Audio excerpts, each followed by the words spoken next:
আবারও স্বাগত ২১শে বিজনেস, সঙ্গে আছি হিরো জুম্মান। ডিপি ওয়ার্ল্ডকে নিউ মুরিং কন্টেনার টার্মিনাল ইজারা না দেওয়ার দাবিতে চট্টগ্রাম বন্দরে চলছে অনির্দিষ্টকালের ধর্মঘট। চট্টগ্রাম বন্দর রক্ষা সংগ্রাম পরিষদের ডাকে আজ সকাল ৮টা থেকে শুরু হয়েছে ধর্মঘট। এবার জেটি, ইয়ার্ড, টার্মিনাল, প্রশাসনিক ভবনের পাশাপাশি বহির্নোঙরে পরিচালন কাজ বন্ধ রয়েছে। এ কর্মসূচিতে উদ্বেগ জানিয়েছেন ব্যবসায়ীরা।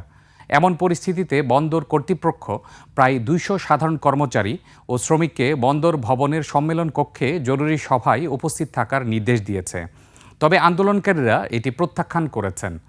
বন্দর রক্ষা পরিষদের অন্যান্য দাবিগুলোর মধ্যে রয়েছে চেয়ারম্যান এস.এম. মনিরুজ্জামানকে প্রত্যাহার, আন্দোলনকারীদের বিরুদ্ধে নেওয়া শাস্তিমূলক ব্যবস্থা বাতিল এবং শ্রমিক নেতাদের বিরুদ্ধে মামলাসহ আইনি ব্যবস্থা না নেওয়া।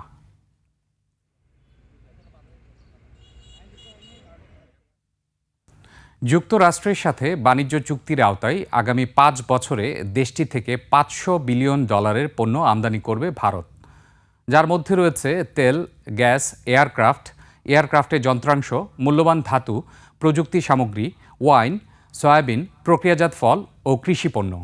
যুক্তরাষ্ট্র থেকে এসব পণ্য আমদানি হওয়া পণ্যে ভারত শুল্ক প্রত্যাহার করবে অথবা শুল্ক কমাবে। অন্যদিকে যুক্তরাষ্ট্রের বাজারে ভারত গার্মেন্টস পণ্য, টেক্সটাইল, লেদার, হিমায়িত মাছ, ফুটওয়্যার, প্লাস্টিক ও রাবার পণ্য, কেমিক্যাল সহ হাজারো পণ্য শুল্ক সুবিধা পাবে। মার্কিন বাজারে এসব পণ্য রপ্তানিতে ভারতকে দিতে হবে 18% পাল্টা শুল্ক। ভারতের বাণিজ্যমন্ত্রী পীযূষ গোয়াল সংবাদ সম্মেলনে দুই দেশের বাণিজ্য চুক্তি বিষয়ে প্রাথমিক শর্তগুলো তুলে ধরেছেন।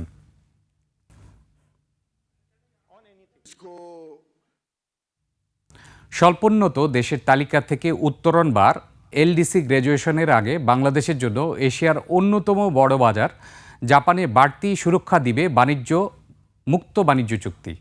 কোনো উন্নত দেশের সঙ্গে এটি বাংলাদেশের প্রথম পূর্ণাঙ্গ মুক্ত বাণিজ্য চুক্তি।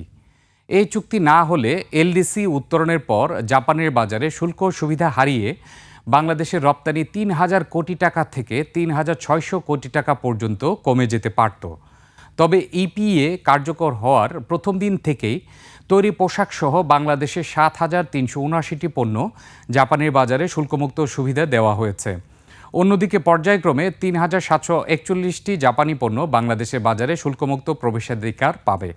এদিকে জাপানি গাড়ি এই চুক্তির আওতায় শুল্কমুক্ত সুবিধা পাবে না। স্থানীয়ভাবে গাড়ি উৎপাদনে জাপানি বিনিয়োগ উৎসাহিত করতেই এই সিদ্ধান্ত নেওয়া হয়েছে বলে জানিয়েছেন সংশ্লিষ্ট কর্মকর্তারা। পোশাক খাতে সিঙ্গেল স্টেজ ট্রান্সফরমেশন সুবিধা যুক্ত হওয়ায় এখন থেকে কাঁচামাল নিয়ে কোনো জটিলতা ছাড়াই বাংলাদেশি পোশাক খুব সহজে জাপানে রপ্তানি করা যাবে। এর পাশাপাশি জাপানের তথ্য প্রযুক্তি, প্রকৌশল, শিক্ষা, কেয়ার গিভিং ও নার্সিংয়ের মতো প্রায় 16টি বিভাগের 120টি সেবা খাতে বাংলাদেশি দক্ষ পেশাজীবীদের কাজ করার সুযোগ তৈরি হবে।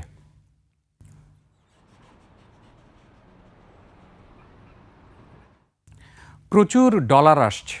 বাজারে সরবরাহ বেড়ে যাওয়ায় নিলামে ডলার কিনছে বাংলাদেশ ব্যাংক। বাংলাদেশ ব্যাংকের তথ্য বলছে, চলতি অর্থবছরে বাংলাদেশ ব্যাংক নিলামের মাধ্যমে বাণিজ্যিক ব্যাংকগুলোর থেকে 4.5 বিলিয়নের উপর ডলার কিনেছে। মুদ্রাবাজার স্থিতিশীল রাখার পাশাপাশি রেমিটেন্স যোদ্ধা ও রপ্তানিকারকদের সহায়তা দিতেই ডলার কিনছে বাংলাদেশ ব্যাংক। চলতি অর্থবছরে বাংলাদেশ ব্যাংক নিলামের মাধ্যমে ডলার কিনেছে প্রায় 4.52 বিলিয়ন ডলার। মূলত ব্যাংকিং চ্যানেলে রেমিটেন্স প্রবাহ বাড়ার কারণে ডলার সরবরাহ বেশি রয়েছে। এজন্য ব্যাংকগুলো কেন্দ্রীয় ব্যাংকের কাছে ডলার বিক্রি করছে, আর বাংলাদেশ ব্যাংক ডলার কেনার মাধ্যমে রিজার্ভ বাড়াচ্ছে। গত 2 ফেব্রুয়ারি পর্যন্ত গ্রস রিজার্ভ বেড়ে দাঁড়িয়েছে 33.24 বিলিয়ন ডলার।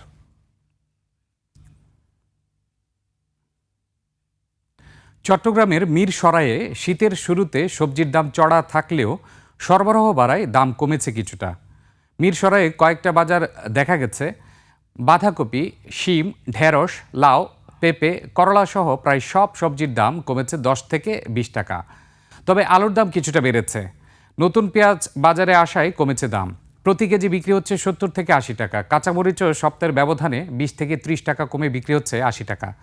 তবে আদা ও রসুনের দাম অপরিবর্তিত রয়েছে।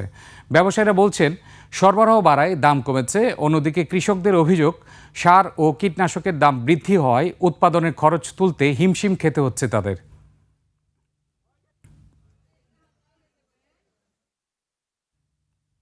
এবার এশিয়ার প্রধান প্রধান শেয়ার বাজারের খবর। সূচকের মিশ্র প্রবণতা দেখা যাচ্ছে এশিয়ার বেশিরভাগ পুঁজিবাজারে।